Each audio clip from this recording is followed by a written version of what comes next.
महात्मा गांधी ग्रामीण रोजगार गारंटी कानून पिछले 20 सालों से ग्रामीण भारत को रोजगार देने में और ग्रामीण अर्थव्यवस्था को मजबूत बनाने में सक्षम रहा है।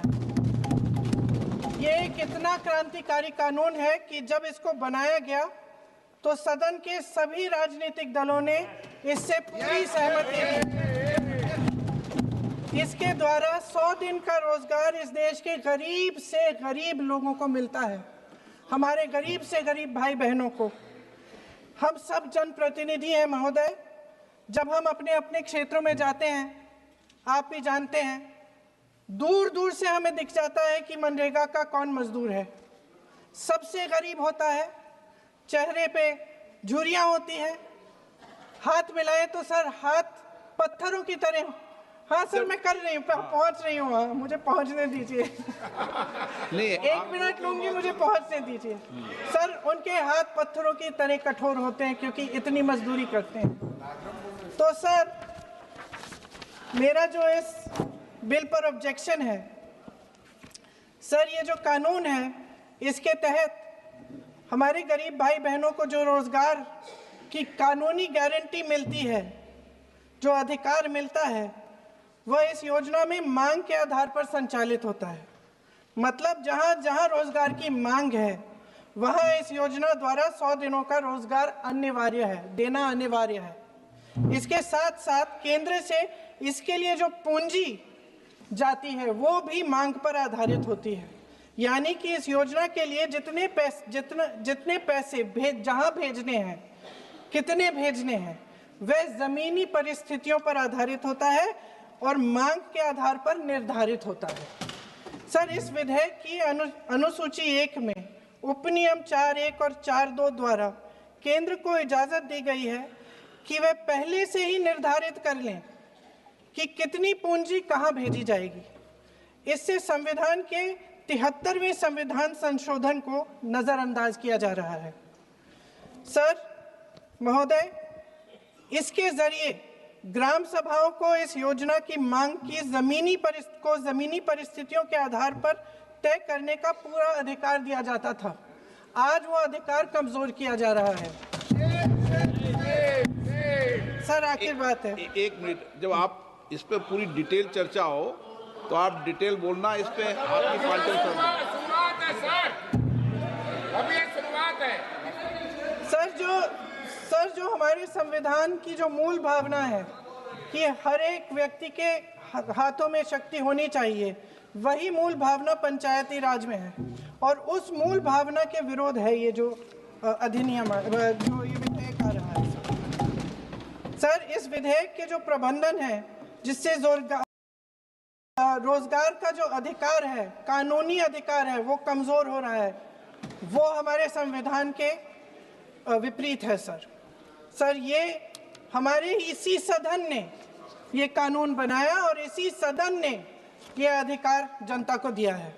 ओके। सर, एक और है सर, महात्मा गांधी मनरेगा में 90% अनुदान केंद्र से आता था। इस विधेयक द्वारा ज्यादातर प्रदेशों में अब 60% आएगा, इसको घटाया गया है। ओके। सर, इससे प्रदेशों की अर्थव्यवस्था पर बहुत भार होगी और खास तौर से ये वे प्रदेश जिनकी अर्थव्यवस्था पहले से ही केंद्र की ओर से जीएसटी के बकाये के इंतजार में है। ओके, माननीय सदस्य। हो गया। सर, इस विधेयक द्वारा केंद्र का नियंत्रण बढ़ाया जा रहा है और जिम्मेदारी घटाई जा रही है। सर, जो 100 दिन का अधिकार आपने 125 करने की बात की है, लेकिन इसमें वेतन की बढ़ोतरी, आपकी जो मजदूरी की बढ़ोतरी है, इसकी कोई बात नहीं है। माननीय सदस्यों, सर ये सही बात है कि अभी तक जो बकाया है वो ही पूरा नहीं हुआ है। माननीय सदस्य गणों, मैं आपसे सर आखिरी बात ये है सर कि हर योजना का नाम बदलने की जो सनक है ये समझ में नहीं आती है। सर जब ये किया जाता है तो सरकार केंद्र को पैसे खर्चने पड़ते हैं। माननीय सदस्यों, मैं आपसे आग्रह करता हूं, ये सर आप पोस्टर रख दे नीचे। मैं ये रख दूं? नहीं, आप पीछे वाले मान्य सदस्य, आप 72 में नियम में विरोध कर दें आप। ठीक। सर आखिरी पॉइंट है कि बिना चर्चा के, बिना इस सदन की सलाह लिए इस तरह से जल्दी में विधायक को पास नहीं होना चाहिए। सर ये विधेयक वापस लिया जाना चाहिए। इसके बदले में सरकार को एक नया विधेयक पेश करना चाहिए। खत्म करूं? महात्मा गांधी जी मेरे परिवार के नहीं थे, लेकिन मेरे परिवार जैसे ही हैं, और इस पूरे देश की यही भावना है सर। नो, सर इस पूरे देश की यही भावना है। नो, मान्य सर आखिरी बात, सर आखिरी बात यह है कि गहन जांच पड़ताल और व्यापक चर्चा के लिए इसे कम से कम स्थायी समिति के पास भेजा जाना चाहिए, और कोई विधायक किसी की निजी महत्वाकांक्षा, सनक और पूर्वाग्रहों के आधार पर न तो पेश होना चाहिए और न ही पास होना चाहिए। धन्यवाद।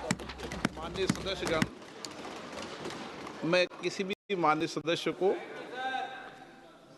बीच में नहीं रोकना चाहता, लेकिन सदन नियमों प्रक्रिया से चलता है, नहीं तो फिर माननीय सदस्य सदन के बाहर कहेंगे कि हमें माननीय अध्यक्ष ने बोलने नहीं दिया।